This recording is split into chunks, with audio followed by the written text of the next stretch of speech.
हुजूर की पहली शादी की बात करते हैं। हुजूर सल्लल्लाहु अलैहि वसल्लम की पैदाइश से तकरीबन 52 दिन पहले, कितने ऊंची बोले, 52 दिन पहले मक्के शरीफ से तकरीबन 6 किलोमीटर के फासले पर मीना के करीब में अबरहा जो हाथी पर आया था, महमूद नाम की हाथी पर बैठ के हाथियों की फौज लेके आया था, वो काबा गिराने आया था। काबा जैसा अजीम मुअज्जम मोहतशम मुअज्जम अल्लाह का घर, उसे मिस्मार गिराने के इरादे से आया था वो, मालूम है। फिर उस पर अल्लाह ने अजाब नाजिल किया। वो कैसे? अबाबील परिंदे अल्लाह ने भेजे। कुरान में जिसका जिक्र है बिस्मिल्लाहिर्रहमानिर्रहीम, अलम तरा कैफ फ़अल रब्बुका बि अस्हाबिल फील। मीनिंग देखें तो आपको लुत्फ आएगा। उसकी फौज पर अबरहा की फौज पर अबाबील परिंदों ने हमला किया। वो परिंदे बहुत छोटे होते, हमला कैसे किया था बता दूं। उनकी चोंच में, उनके पंजों में 3 अलग अलग कंकड़ियां थी, छोटी छोटी कंकड़ियां थी। वो कंकड़ियां उन परिंदों ने उसी मिना और मुजदलफा के करीब चुनी थी। जहां से कंकड़ियां चुनी थी उस जमीन के बारे में पड़ोसी मुल्क का सबसे बड़ा साइंसदान अब्दुल कदीर खां कहता है, जहां की कंकड़ियां अबाबील परिंदों ने चुन करके हाथियों की फौज पर हमला किया था, अबरहा की फौज पर, वो कंकड़ियां जहां हैं वहां की जमीन में इतनी ज्यादा तेजी पाई जाती है कि दुनिया में बारूद के लिए उससे बड़ी सख्त मिट्टी और कहीं नहीं पाई। पड़ोसी मुल्क का एक बड़ा साइंसदान कहता है इतनी हार्ड मिट्टी है। वहां की कंकड़ियां उठा के अबाबील परिंदों ने चोंच में रखा और अपने पंजों में रखा। हर कंकड़ी पर नाम लिखे थे उन फौजियों के जिन पर उन्हें गिराना था। जब वो चोंच से उस कंकड़ी को गिराती थी, अबाबील चिड़ियां गिराती थी, वो लोहे की टोपी पहने होता था, वो टोपी फटती थी, भेजा फटता था जिसमें टुकड़े टुकड़े होता था। जिस हाथी पर वो फौजी बैठा होता था वो हाथी कई टुकड़ों में बट जाता था और वो कंकड़ी जमीन में धंस जाती थी। इतना सख्त अल्लाह का अजाब आया था, भूसा बना के रख दिया अबरहा की फौज को। समझ रहे हैं, ये हुजूर की पैदाइश से तकरीबन 52 या 53 दिन पहले ये वाकया पेश आया। इसे असहाबे फील का वाकया कहते हैं। समझ रहे हैं आप? अब समझिए आप, हुजूर की पैदाइश को अभी 52-53 दिन बाकी हैं, अब हुजूर पैदा होंगे। एक और तारीख सुन लें, हुजूर की पैदाइश से 15 साल पहले एक साहब थे जिनका नाम था हजरत खुवैलद, खेवाओ ये लामदाल खुवैलद। एक रवायत में कि उनकी बीवी का नाम था फातिमा। उनके घर में हुजूर की पैदाइश से तकरीबन 15 साल पहले एक लड़की पैदा हुई। नाम सुनेंगे तो उलमा खुश हो जाएंगे, जिसका नाम इन माँ बाप ने रखा था खदीजा। मैं ये नाम फिर से लेता हूं, उसका नाम रखा था खदीजा। हुजूर की पैदाइश से तकरीबन 15 साल पहले वो लड़की पैदा हुई जिसका नाम रखा गया खदीजा। ऊंची बोले, खदीजा उनका नाम रखा गया। आका करीम सल्लल्लाहु तआला अलैहि वसल्लम 15 साल के बाद पैदा होने वाले हैं, उससे पहले पैदा हुई है खदीजा। तो खदीजा हुजूर से उम्र में कितनी बड़ी हुई? कितनी बड़ी हुई? बोले भाई 15 साल बड़ी हुई। 15 साल, भीड़ ज्यादा। अम्मी खदीजा रदी अल्लाह तआला अन्हा के दादा बड़े पैसे वाले थे। तवज्जो है, हुजूर की शादी इन्हीं के साथ होनी है, लेकिन अभी नहीं। अभी तो ये पैदा हो रही हैं, हुजूर तो 15 साल के बाद पैदा होंगे। इनके दादा बड़े पैसे वाले थे मक्के में, उनका कत्ल हो गया। उनकी बिजनेस की सारी जिम्मेदारी इनके वालिद जनाब खुवैलद के हाथों में आई। पूरे मक्के में सबसे बड़े बिजनेसमैन की रैंकिंग में ऊपर चल रहे थे जनाब खुवैलद। जब जवान हो गई इनकी बेटी खदीजा, तो इन्होंने अपनी बेटी खदीजा की शादी मक्के शरीफ में एक अजीम इंसान के साथ कर दी। खदीजा की पहली शादी हो गई। कुछ दिनों के बाद उनके पहले शौहर, पहले हस्बैंड का इंतकाल हो गया। अब वो बगैर शौहर के हो गई। अब उनकी तवज्जो आहिस्ता आहिस्ता बिजनेस की तरफ जा रही है, अन निकाह मिन सुन्नती की तरफ आप आएंगे, लेकिन पहले यहां देखें। अम्मी खदीजा का जहन आहिस्ता आहिस्ता बिजनेस की तरफ जा रहा है। किसी ने कहा खदीजा शादी कर ले, तेरी उम्र ही क्या है, तेरे शौहर का इंतकाल हुआ है तो शादी कर ले। आपने फरमाया कि मैं शादी कैसे करूं, अभी तो मेरे शौहर का इंतकाल हुआ है। लोगों ने बहुत ज्यादा दबाव डाला तो आपने दूसरी शादी फरमाई। अम्मी खदीजा ने, उनसे एक बेटा पैदा हुआ। रब की मर्जी है कि कुछ दिनों के बाद उनके दूसरे शौहर का भी इंतकाल हो गया। हुजूर के निकाह में आने वाली खदीजा के 2 शौहर अलग अलग मौके पर आप उनके निकाह में आई थी और वो दोनों का इंतकाल हो गया। अब घर में बचे 3 लोग, आपके अब्बू खुवैलद, आपके बेटे और आप बचे 3। आहिस्ता आहिस्ता पूरी बिजनेस की जिम्मेदारी मखदूमा खदीजा के हाथों में आ गई। पूरी बिजनेस की जिम्मेदारी बाप की ज़ईफी की वजह से पूरी बिजनेस। अब मेरी मां बहनें सुने, ये कितनी बड़ी बिजनेसमैन थी। पूरे मक्के वालों का मिला करके जो सामान बिजनेस के मैदान में एक तरफ होता था, अकेला तन्हा खदीजा का उसी मैदान में सामान अकेला होता। पूरे मक्के वाले मिलकर के उतने पैसों वालों में नहीं थे जितना तन्हा पैसा अम्मी खदीजा के पास था। 20-20 नौकरानियां इनके आगे पीछे टहलती थी, जैसे नाज बर्दारी करना। सैकड़ों नौकर चाकर इनके घर में रहते थे। बड़ी नाज वाली थी, बड़े बाप की बड़ी बेटी थी। पूरे मक्के में सबसे बड़ी पैसे वाली औरत थी जिनका नाम था खदीजा। किसी ने कहा खदीजा शादी कर ले, तीसरी कहा अब नहीं करूंगी, मैं अपनी सारी तवज्जो अपने बेटे और अपनी बिजनेस की तरफ डालूंगी। हुजूर सल्लल्लाहु अलैहि वसल्लम इसी मक्के शरीफ में अम्मी आमिना रदी अल्लाह तआला, कभी मैं आऊंगा इंशाअल्लाह, आप बोले इंशाअल्लाह, तो मैं हुजूर की पैदाइश बयान करूंगा। देखिए मेरे आका की उम्र अब आहिस्ता आहिस्ता बड़ी हो रही है और हुजूर तकरीबन 25 साल के होने वाले हैं। किसी ने हुजूर के 25 साल का तस्करा सुन के सुभान अल्लाह नहीं कहा। हुजूर एक तो जवान 25 साल के, फिर आमीना का लाल, नबियों का सरदार, हसीनों का सरदार। अल्लाह अकबर, कितना खूबसूरत हुजूर का चेहरा रहा होगा। मेरी गुफ्तगू आपने सुनी है, तेरा हुस्न मेरी निगाह में बखुदा खुदा की किताब है, तेरी बंदगी तो अलग रही, तुझे देखना भी सवाब है। हुजूर की जब उम्र 25 साल की हुई तब अम्मी खदीजा की उम्र तकरीबन 40 हुई। कितनी? सब नहीं बोलेंगे कितनी हुई? 40 साल हुई। ऊंची बोले कितनी? 40 साल हुई। अम्मी खदीजा हो गई हैं 40 साल की। तवज्जो बिजनेस की तरफ, तवज्जो अपने बेटे की तरफ। अम्मी खदीजा को किसी एक ऐसे शख्स की जरूरत थी जिसको अपनी जबान में आप कहते हैं हिलभर की जरूरत, सपोर्टर की जरूरत थी। उन्होंने कहा था कि मक्के में अगर कोई जिम्मेदार आदमी मुझे मिल गया तो मैं अपना कारोबार उसके साथ शेयर करूंगी या मेरी बिजनेस को थोड़ा सपोर्ट करे, जिम्मेदारी निभाए। तो ये खबर हुजूर के चचा जनाब अबी तालिब को मिल गई। आपने हुजूर को बुलाया, कहा ऐ मेरे बेटे, ऐ मेरे भतीजे मोहम्मद, जरा कह दें सल्लल्लाहु अलैहि वसल्लम। मेरे आका फरमाते हैं जी चचा क्या बात है? हुजूर के चचा फरमाते हैं कि बेटे तू मेरा भतीजा है, मैं कुछ इन दिनों गरीबी के दौर से गुजर रहा हूँ, तू 25 साल का हो गया है, अगर दिक्कत न हो तो मेरे साथ थोड़ा सा कारोबार करने के बारे में बात कर। हुजूर फरमाते हैं बताएं चचा। तो चचा जनाब अबी तालिब ने फरमाया कि इसी शहर में खदीजा नाम की एक औरत है जिसके पास पैसे बहुत हैं, मैं चाहता हूँ कि तू जाके उनके कारोबार में अपना हाथ बटा, उनका सपोर्ट कर। तो हुजूर फरमाते हैं चचा मुझे कारोबार के लिए कोई तजर्बा नहीं है, मेरे पास कोई तजर्बा नहीं है। चचा अबी तालिब कहते हैं नहीं, ऐसी बात नहीं, कोई मुश्किल काम नहीं, तू खदीजा से बात कर, आसान होगा तेरे लिए, उसके लिए भी आसान होगा। हुजूर ने क्या कहा? हुजूर का जुमला सुने। मेरे आका फरमाते मैं खदीजा से कारोबार करने के लिए हाथ फैलाऊं मुझे शर्म लगती है। मैं क्यों कहूं खदीजा से कि मुझे अपने घर में कोई काम दे दे।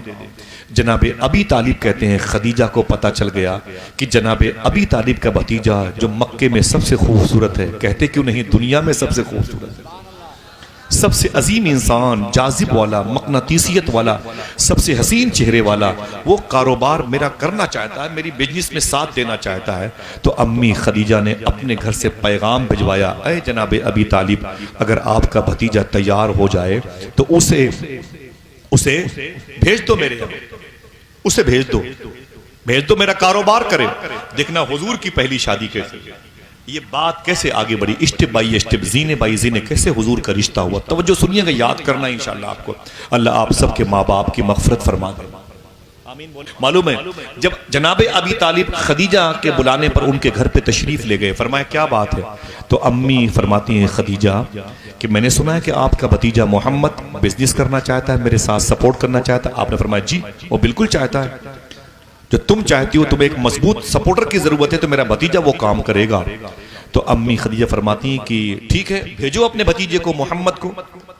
तो जनाब अबी तालिब ने कहा अगर मेरा भतीजा तुम्हारा सामान बिजनेस का बेचने के लिए कहीं लेके जाएगा तो उसके बदले में उजरत मजदूरी क्या दोगी? तो खदीजा कहती है मैं सब नौकरों को 2-2 ऊंट देती हूं, तेरे भतीजे को भी मैं 2 ऊंट दूंगी। समझ गए? मैं सब नौकरों को 2-2 ऊंट देती हूं, गुलामों को, तेरे भतीजे को मैं 2 ऊंट दूंगी। तो जनाब अबी तालिब ने कहा 2 ऊंट में बात नहीं बनेगी। कहा क्यों? कहा मुझे 4 ऊंट चाहिए। अगर मेरे भतीजे को आप अपने साथ रखना चाहती हैं तो उसके बदले में मजदूरी 4 ऊंट मुझे चाहिए। कहा क्यों? कहा इसलिए कि मेरे भतीजे में 2 अलग से खूबियां पाई जाती हैं। अगर कोई सुभान अल्लाह कह दे, बता दूं वो खूबियां क्या है। आप जनाब अबी तालिब ने फरमाया कि तुम मेरे मोहम्मद को लेके जाना चाहती हो या कारोबार इनसे शेयर करना चाहती हो, तुम और नौकरों को 2 ऊंट दो, वो चलेगा, लेकिन मोहम्मद को लेके जाओगी तो कम से कम 4 ऊंट लगेंगे। कहा क्यों क्यों क्यों? तो जनाब अबी तालिब ने कहा कि मेरे भतीजे में 2 अलग से खूबियां पाई जाती हैं। कहा वो खूबियां क्या हैं? देखना कौन सुभान अल्लाह कहता है। जनाब अबी तालिब कहते हैं एक खूबी तो ये है उससे बड़ा सच्चा मक्के में कोई नहीं, दूसरी खूबी ये है कि उससे बड़ा अमानतदार मक्के में कोई नहीं। बात तय हो गई कितने पे? 4 ऊंट पर।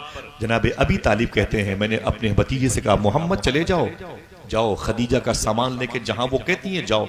मेरी बहन मेरी माँ सुन, ये तेरे नबी की बात है, तेरे नबी की शादी कैसे हुई, फर्स्ट मैरिज हुजूर का कैसे हुआ। आज आपकी रूह को बड़ी बालिदगी ठंडक मिलेगी। हुजूर की अब अपने घर से एंट्री जो थी ना अब हुई तो खदीजा के पास पहुंचे हुजूर। अम्मी खदीजा फरमाती पहली मरतबा मैंने गौर से हुजूर को देखा तो हुजूर ने शर्मीली नजरें की और अपना सामान लिया। मैंने कहा ये सब सामान ये हकीम बिन हुजैमा, हकीम बिन हुजैमा और दूसरे गुलाम का नाम है मैसरा, ये दोनों और भी गुलाम है, ये सब साथ में आपके जाएंगे, आप सामान लेके जाएं। कहां जाना है? बसरा। कहां जाना है? ये बसरा कहां है? ये इराक में है। इराक की राजधानी है बगदाद शरीफ। बगदाद शरीफ से 650 किलोमीटर के फासले पर बसरा है और बिल्कुल कुवैत का बॉर्डर है। ये मैं गया हूं 3-4 मरतबे, गालिबन 3 मरतबे गया हूं बसरा। यहां मज़ारात बड़े बड़े बुजुर्गों की है। अगर कोई खुश होने का वादा करे बता दूं, इसी बसरा शहर में वो बुजुर्ग लेटे हुए हैं जिनका नाम ख्वाजा हसन बसरी है, जिन्होंने हुजूर की बीवी अम्मी सलमा का दूध पिया। मौलाए कायनात के लाडले, उनके बगल में वो बुजुर्ग लेटे हुए हैं जिनसे ख्वाब की ताबीर पूछने के लिए वो जाया करते थे, जिन्होंने 100 मरतबे ख्वाब में अल्लाह को देखा है।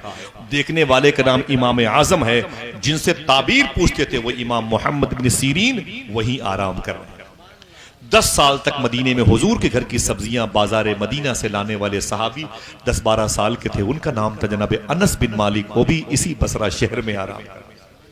हुजूर के पुपा जनाब जुबैर बिन अवाम वो भी यहीं लेटे हुए हैं और एक और सहाबी है जिनका नाम है उतबा बिन गजवान, वो भी यहीं लेटे हैं। एक और ताबई है जिनका नाम है अब्दुल रहमान, वो भी यहीं लेटे हुए हैं। अगर सुभान अल्लाह कहो तो बता दूं, हुजूर ने फरमाया, मेरे इमाम ने कहा वो 10 जिनको जन्नत का मुजदा मिला, उस मुबारक जमात पे लाखों सलाम। उसमें एक नाम जनाब तलहा बिन उबैद का है, वो भी वहीं पर लेटे हुए हैं। करीब में उम्मे उबैदा नासिरिया है जहां शेख कबीर अहमद रिफाई लेटे हुए हैं, जिनके लिए हुजूर ने अपनी कब्र शरीफ से अपना हाथ निकाला था चूमने के लिए। मैंने एक नाम लिया उतबा बिन गजवान का, यह मुआशरे की इस्लाह है। इनसे पूछो उतबा बिन गजवान से, इन्होंने हुजूर को देखा है। मुझे ऐसे सुने आप, हुजूर का सबसे पहले खदीजा की तरफ से इशारा हुआ हुजूर को, ए मोहम्मद मेरा बिजनेस का सामान लेके बसरा जाओ। कहां जाना है? बसरा जाओ। हुजूर कहते हैं और फिर खदीजा ने मालूम क्या कहा अपने नौकरों से, मैसरा से, हकीम बिन हुजैमा से, सुन हकीम सुन मैसरा, तू मेरा पुराना गुलाम है, आज मोहम्मद पहली मरतबे तेरे साथ जा रहे हैं। मोहम्मद की एक्टिविटीज पे नजर रखना, मोहम्मद चलते कैसे हैं मुझे बताना, मोहम्मद लोगों से बोलते कैसे हैं मुझे बताना, मोहम्मद रास्ते में कैसी कैफियत से अपने आप को 2-4 करते हैं मुझे बताना, उनके उठने बैठने के सारे तरीके उसे अजबर कर लेना मुझे बताना। ठीक? कहा ठीक है मेरी मालिकन। हुजूर चले, सामान्य बिजनेस लेके चले, सामान्य तिजारत लेके चले। जब हुजूर बसरा पहुंचने वाले थे, तवज्जो रखिएगा, एक जैतून के पेड़ के नीचे हुजूर बैठ गए। तवज्जो है किसके?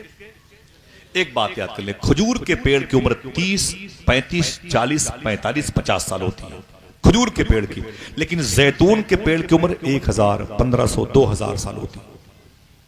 जैतून के पेड़ की उम्र, समझ रहे हैं? मेरे आका बैठे तो एक जैतून के पेड़ के नीचे बैठ गए। जैसे हुजूर बैठे, हुजूर की उम्र कितनी है अभी? 25 ईयर्स, 25 साल बोले। और नबुवत का ऐलान करना है कितनी उम्र में? 40 साल। अभी कितने साल बाकी हैं? 15। अभी हुजूर को ये बताने में 15 साल बाकी है कि मैं अल्लाह का रसूल हूं, लेकिन हुजूर जैसे ही जैतून के पेड़ के नीचे बैठे, एक चर्च से गिरजाघर से एक पादरी, एक ईसाई राहिब, एक ईसाई आलिम, एक ईसाई मौलवी निकल के आया। उसने हुजूर को देखा तो दंग रह गया और चीख करके बोला, अरे बसरा वालों इकट्ठा हो जाओ, आ जाओ आ जाओ आ जाओ बसरा वाले लोग, क्या बात है, क्यों चीखता है? उसने कहा चुपके से देखना कितने लोग सुभान अल्लाह कहते हैं। उसने कहा ये जो पेड़ के नीचे बैठा हुआ है, मेरा दिल कह रहा है ये रसूल नहीं रसूलों का सरदार होगा। खुश हो जाओ अपने नबी का नाम सुन के, ये रसूल नहीं रसूलों का सरदार होगा। मैसरा बोला क्यों तुझे कैसे पता चला? तो वो पादरी कहता है इस पेड़ के नीचे ईसा अलैहिस्सलाम बैठे थे, इस पेड़ के साये में ईसा अलैहिस्सलाम बैठे थे।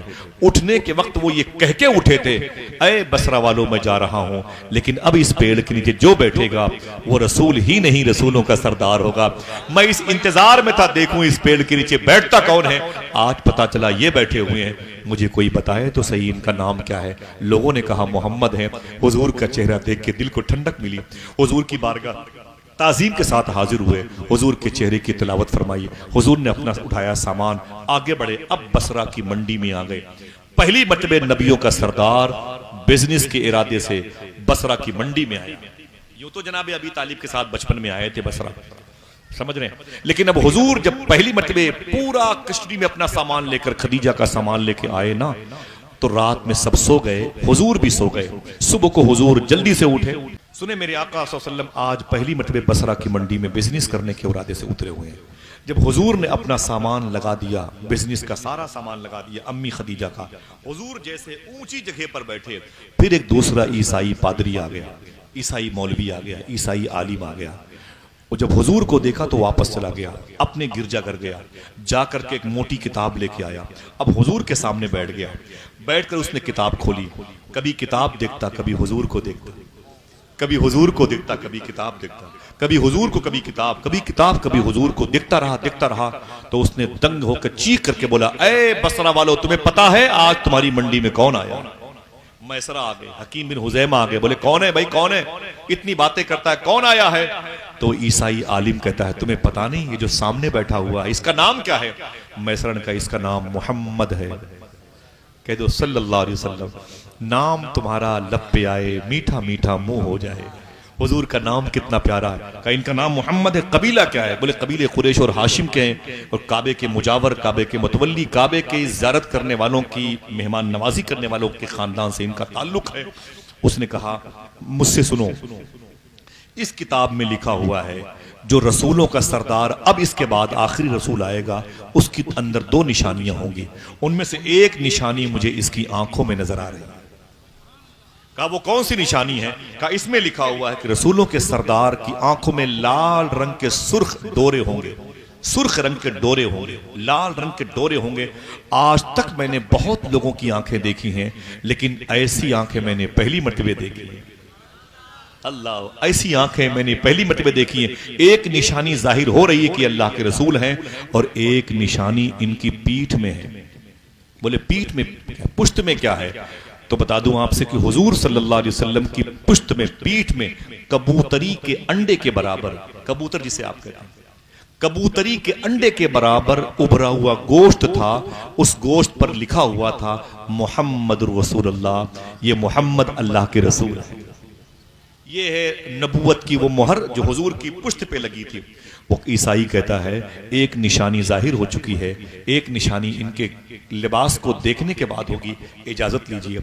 तो मैसरा ने कहा कि हुजूर इजाजत दे दे, ये कुछ देखना चाहते हैं। पर मैं कोई बात नहीं। वो पीछे आया, उसने हुजूर की पीठ मुबारक को टटोला तो उभरा हुआ गोश्त नजर आया। हुजूर का जुब्बा शरीफ हटाया तो मोहर नजर आई।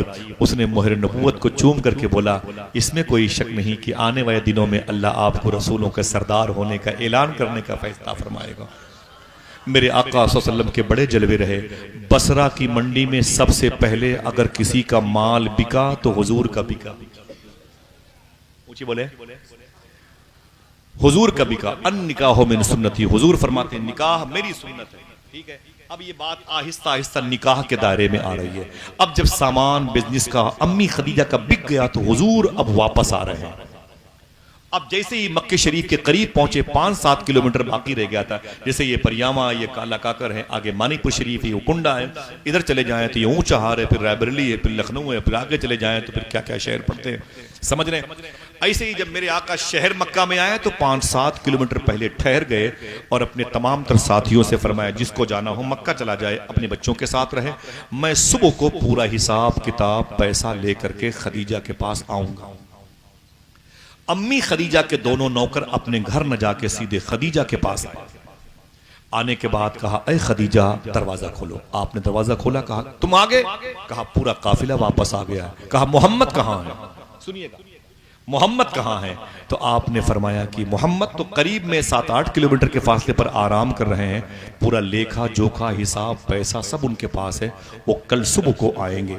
तो मैसरा से कहा, गुलाम से खदीजा फरमाती है, बैठ जा, पहले बैठ जा, ये बता कि मोहम्मद के साथ तेरा सफर कैसा हुआ? मोहम्मद के साथ तेरा सफर कैसा हुआ? तवज्जो दीजिएगा, तेरा सफर हुजूर के साथ कैसा रहा? तो मैसरा कहता है, ऐ मेरी मालिकन खदीजा, मैं क्या बताऊं, आज मुसलमानों की दुकानों पर बोर्ड तो लगा हुआ है, तावीज लगी हुई, लेकिन लोग झूठ बोलते हैं, हराम खाते, हुजूर की रूह को तकलीफ पहुंचाते हैं। आप मुसलमान होकर के झूठ, यार तुम्हारी जिम्मेदारियां तो ये थी कि तुम जिस मुआशरे में रहते हो, कोई गैर मुस्लिम, नॉन मुस्लिम, कोई हिंदू भाई भी हो ना, तब भी आप अपने सच्चे कैरेक्टर से उसको मुतासिर कर सके। यही तो किया ना गरीब नवाज सरकार ने। हमने क्या किया? आज अम्मी खदीजा के सामने मैसरा बैठा है। मैसरा कहता है, ए मेरी माँ खदीजा, क्या बात है? तो खदीजा फरमाती, मोहम्मद के बारे में कुछ बता। आवाज है तवज्जो आपकी? हुजूर के बारे में कुछ बता। तो मैसरा कहता है, मैं क्या बताऊं, मैंने बड़े बड़े सफर किए हैं, लेकिन ऐसा अजूबा सफर मैंने पहली मरतबा किया। कहा क्या देखा तूने मोहम्मद में? तो अब अम्मी खदीजा के सामने मैसरे ने एक बात कही है। कहा मैं क्या बताऊं, मैंने क्या क्या देखा है। देखना कितने लोग हैं जो सुभान अल्लाह कहते हैं। वो कहता है, मैं हुजूर के साथ जा रहा था, 2-4 दिन के बाद जब काफिला दोपहर में स्टे किया, रुकने के इरादे से ठहरा, सब ने कहा कि यहीं पर एक तालाब है, चश्मा है तालाब, इसमें से घोड़े को पानी पिलाओ, पानी पियो, पानी जमा कर लो, यहीं पे अपना खाना पीना खाओ, 2-4-5 घंटे आराम कर दें। एक बड़ा सा पेड़ था, वो सायादार था। सब लोगों ने कहा कि इसी पेड़ के नीचे हम सब आराम करेंगे, कयाम करेंगे 5-7 घंटा, और इस तालाब का साफ पानी पिएंगे, और हमारे घोड़े और ये खच्चर, ये गधे भी आराम कर लेंगे। जब सब उस पेड़ के नीचे आए, खाना खाए, आराम करने लगे ना, तो मैसरा कहता है, ऐ खदीजा मेरी मालिकन, मोहम्मद अपने जानवरों को पहले पानी पिला रहे हैं। हुजूर पहले जानवरों का ख्याल रखते थे। अल्लाह अकबर। आपने जानवरों की खिदमत की और जानवरों को अपनी जगह पर बांधा। मैसरा कहता है, सबसे आखिर में हुजूर आए पेड़ के पास जहां साया बहुत था। हुजूर उस पेड़ के नीचे बैठना चाहते थे, लेकिन इतने मुसाफिर थे कि साये की जगह पर सारे मुसाफिरों ने कब्जा कर रखा था। सारे मुसाफिरों ने साये की जगह पर कब्जा कर रखा था, हुजूर के बैठने की जगह नहीं थी। तो मैसरा कहता है, मैंने देखा कि हुजूर ने दाएं बाएं देखा, हमारे आका उठ, लात मार के उठ। लोग ऐसा करते हैं, अपने बड़ों से, अपने छोटों से भी ऐसा करते हैं। हुजूर ने किसी से नहीं कहा उठो मेरे लिए जगह छोड़ो। तो मैसरा कहता, ऐ मालिकन, मैंने देखा कि मोहम्मद चुपचाप पेड़ के साये से हट करके दूर जाके एक छोटे से रेत के टीले के करीब बैठ गए। धूप बड़ी तेज थी, दोपहर का वक्त। हुजूर जब बैठे तो सूरज हुजूर के सर पे था और हम सब पेड़ के साये के नीचे लेटे हुए थे। देखना कौन कौन है जो सुभान अल्लाह कहता है, ये बातें याद रहती हैं। मैसरा कहता है, लेकिन ऐ मालिकन खदीजा, मैं क्या बताऊं तुझे?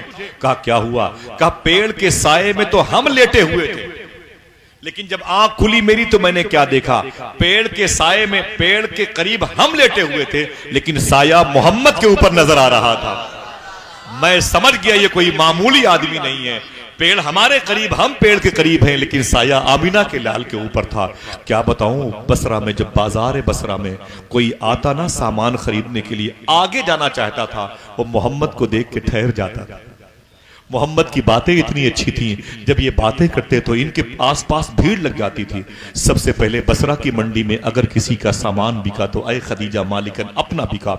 लोग मोहम्मद से बातें करना चाहते थे, इनके साथ सामान खरीदना, तबरुकन फख्र करना चाहते थे, उनके करीब आते, उनके जिस्म की खुशबू सूंघते थे, लोग हुजूर की ताजीम करते थे, हुजूर से कहते थे आप मेरे शहर में आए हैं, आते रहिएगा, ये शहर आपका है, आप कहाँ के रहने वाले हैं, अगर आपको दिक्कत ना हो तो इसी शहर में रह जाएं। बसरा वालों ने हुजूर से बड़ा प्यार किया। खदीजा कहती हैं मोहम्मद कब आएंगे घर पे? कहा वो सुबह को आएंगे। कहती है कि मुझे बताना जब मोहम्मद मक्के शहर में एंट्री करें। सुबह का वक्त आया, हुजूर ने हिसाब किताब, पैसे, सारी लेखे जो की किताबें थी सब लिया। अब मक्के शरीफ में हुजूर ने एंट्री फरमाया। अम्मी खदीजा कहती हैं मेरी एक सहेली थी, उसका नाम था नफीसा फातिमा। मैं नफीसा को लेके आंगन में तड़प रही थी। नफीसा ने कहा क्या बात है खदीजा, आज तो बड़ी बेचैन है, खुश भी है। तो मैंने कहा कि बात यह है कि मोहम्मद मेरा बिजनेस का सामान बेचने के लिए गए थे, आज वो घर वापस आ रहे हैं। पता नहीं क्यों मेरे दिल में उनकी मीठी मीठी मोहब्बत पैदा हो गई। एक औरत के दिल में हुजूर की मोहब्बत पैदा होती है। देखिएगा आज इसका उल्टा हो रहा है। तवज्जो दीजिएगा आप, मेरे आका की बाद में निकाह में आएंगे, अन निकाह मिन सुन्नती का बिगुल बजेगा, लेकिन वो औरत कहती है मेरे दिल में हुजूर की मोहब्बत बैठी हुई है, हुजूर आने वाले हैं। मैसर आया, बोले ए मालिकन बस मोहम्मद आने वाले हैं, हुजूर आने वाले हैं, हुजूर आने वाले हैं। अम्मी फरमाती हैं खुदा की कसम किताबों में लिखा हुआ है कि मुझसे बर्दाश्त ना हुआ, मैं अपनी बालकनी पे चढ़ गई, छत पे चढ़ करके मैं यूं हुजूर को देखने लगी। जब हुजूर आते नजर आए तो लग रहा था पूरी कायनात हुजूर के साथ चल रही है। हुजूर की आंखें नजर आई, हुजूर की पेशानी नजर आई, हुजूर के लब नजर आए, हुजूर के रुखसार नजर आए, हुजूर की जुल्फें नजर आई, हुजूर की बीनी शरीफ नजर आई, हुजूर के ये सदर मुबारका नजर आए, बतन मुबारका, कदम शरीफ ऐसे चल रहे थे। पूरी कायनात चल रही थी, चेहरा ऐसे चमकता था, लग रहा था चांद यहीं से निकलता है। आंखें इतनी प्यारी हुजूर की थी, लग रहा था इन आंखों में डूब जाने का दिल कहता है। हुजूर जब तशरीफ लाए मैं दौड़ के बालकनी से नीचे आ गई। मैं उस कमरे में गई जिस कमरे में मैं अपने मजदूरों से, गुलामों से, नौकर चौकर से, मैं अपने दौर के बड़े बड़े अमीरों से अपने कारोबार का हिसाब लेती थी। अम्मी फरमाती मैं बैठ गई, हुजूर मेरे करीब सामने बैठ गए, मेरे और गुलाम बैठ गए। मैंने कहा मोहम्मद, तो हुजूर नीची नजरें किए हुए थे, हुजूर की नजरें नीची थी। अम्मी फरमाती मैंने कहा मोहम्मद, वो बड़ी थी ना हुजूर से 15 साल पहले। तो हुजूर ने फरमाया क्या बात है? कहा ये सामान कितने का बिका, देखना कौन है जो समझ के सुभान अल्लाह कहता है। अम्मी फरमाती जब मैंने पूछा ये सामान कितने का बिका, तो हुजूर ने गर्दन नहीं उठाई, हुजूर ने गर्दन नहीं उठाई, नजरें झुका के बोले ये सामान इतने का बिका है, उसका हिसाब ये है। समझ रहे हैं आप? ये सामान इतने का बिका है, उसका हिसाब ये है। ये सामान इतने का बिका है, उसका हिसाब ये है। मेरा इमाम कहता है, पढ़ते तो ये लोग वही शेर हैं, लेकिन मेरे इमाम ने क्यों कहा था? मेरा इमाम कहता है कि या इलाही रंग लाएं जब मेरी बेबाकियां, उनकी नीची नीची नजरों की हया का साथ हो। मालूम है अम्मी फरमाती खदीजा मेरी उम्र 40 साल के पास आसपास, बड़े बड़े अमीरों के बेटे जब मेरे घर में हिसाब करने के लिए आते थे, वो हिसाब कम करते थे, मेरी तरफ देखते ज्यादा थे, वो मेरी तरफ बार बार देखते थे। अल्लाह ने मुझे हुस्न दिया था, वो मुझसे बातें करना चाहते थे, वो मेरी तरफ तवज्जो करते थे और बहुत देर तक वो मुझसे बातें करना चाहते थे, लेकिन थी बड़ी हया इस्मत वाली। फरमाती हैं लेकिन जब हुजूर मेरे सामने आए तो मैं हुजूर से बातें करना चाहती थी, मैं हुजूर को बार बार देखना चाहती थी, लेकिन हुजूर मेरी तरफ देखते नहीं थे। अम्मी फरमाती हैं कि मेरा हुस्न अगर कहीं शिकस्त खाया है तो हुजूर के सामने खाया। अल्लाह अकबर। मैं खामोश हुजूर को देखती थी। हुजूर ने अपना हिसाब किया और हिसाब करने के बाद 4 ऊंट लिए अपने घर वापस चले गए। अम्मी फरमाती जब रात आई तो मुझे हुजूर की याद आने लगी। शायर ने कहा दिन तो हंस बोल के बच्चों की तरह बीत गए, रात आई तो तेरी याद ने सोने न दिया। या रसूलुल्लाह, अम्मी खदीजा आपको याद करती है। अम्मी फरमाती है मेरा एक बेटा था, मेरी उम्र 40 साल की थी, मेरे दिल में आहिस्ता आहिस्ता हुजूर की मोहब्बत बैठ गई। क्यों न बैठे, जिसने हुजूर को एक मर्तबे देखा है उसने फिर दिल हुजूर को दे दिया है। और वो कहता रहा कि दिल जिससे जिंदा है वो तमन्ना तुम ही तो हो, हम जिसमें बस रहे हैं वो दुनिया तुम ही तो हो, जो दस्तगीर है वो तुम्हारा ही हाथ है, जो डूबने न दे वो वसीला तुम ही तो हो। अम्मी फरमाती हैं मेरे दिल में हुजूर की मोहब्बत बैठ गई। मैंने सुबह को अपनी सहेली को बुलाया जिसका नाम था नफीसा। मैंने कहा अरे मेरी बहन नफीसा एक काम कर। उसने कहा क्या?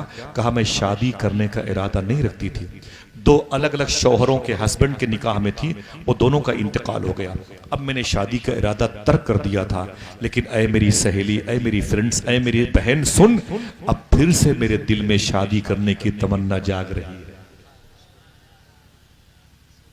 फिर से मेरे दिल में शादी करने की ख्वाहिश पैदा हो रही है। नफीसा कहती वाह किससे शादी करना चाहती है खदीजा? तो खदीजा कहती हैं देखना कौन है जो सुभान अल्लाह कहे।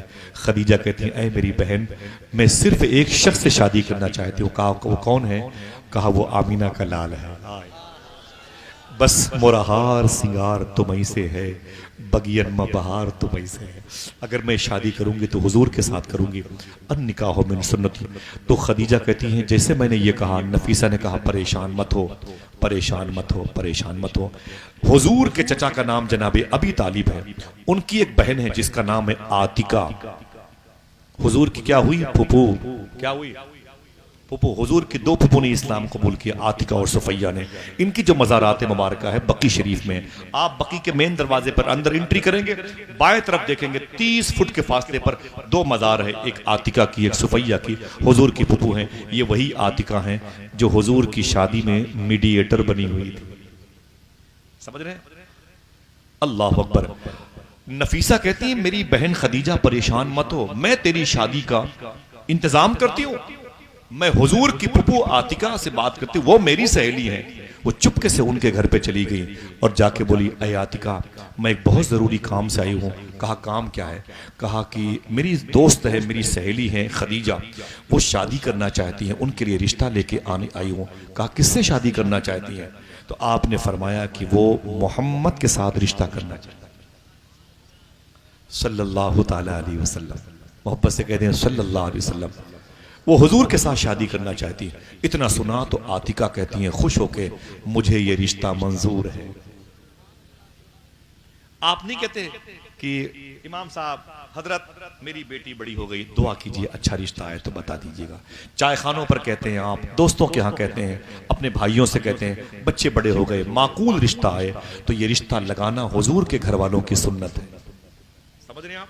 इखलास के साथ रिश्ता लगाएंगे, अल्लाह दिलों के अंदर मोहब्बतें डालने वाला है।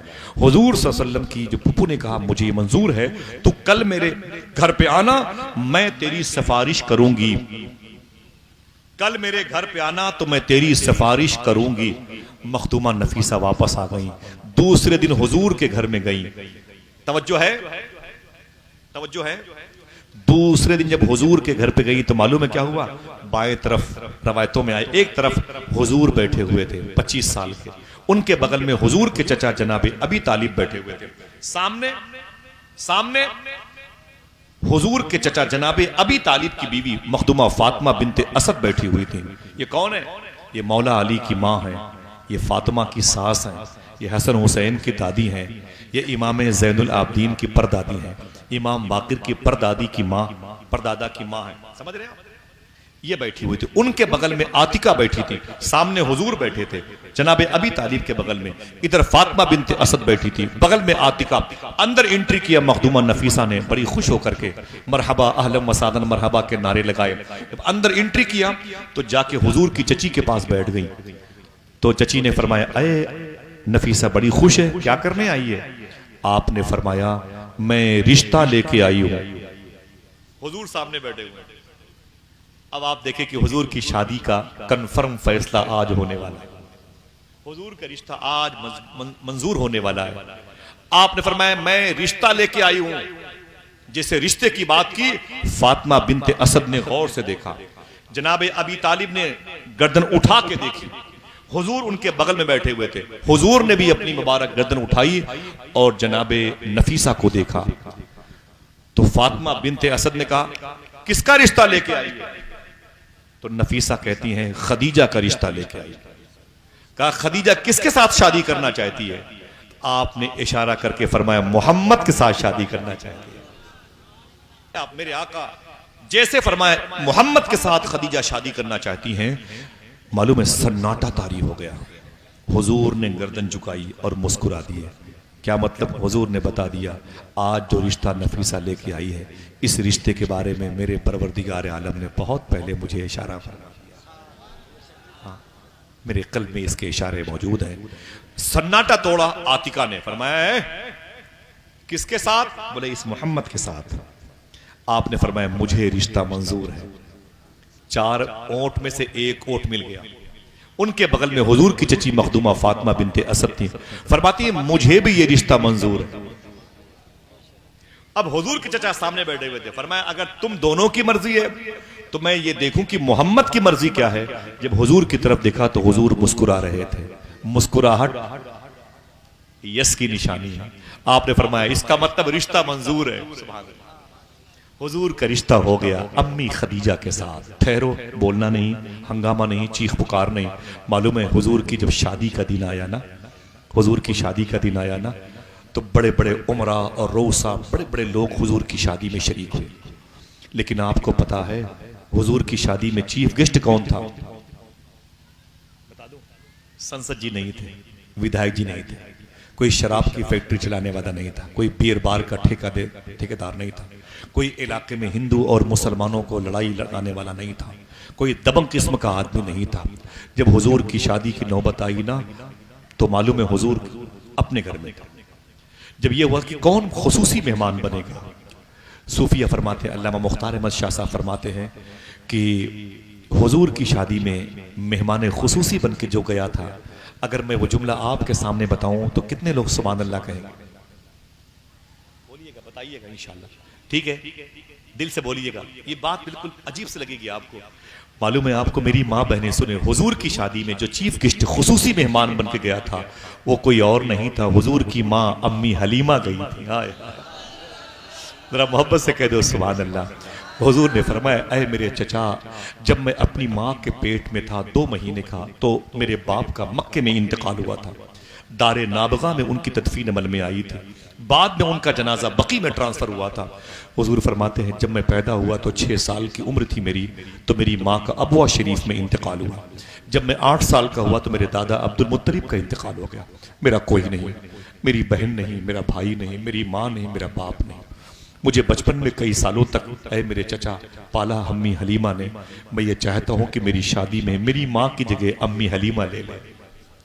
जब मुझे मेरी माँ की याद आए तो हलीमा मुझे नजर आए। शादी के मौके पर मैं अम्मी हलीमा को अपने साथ देखना चाहता हूँ।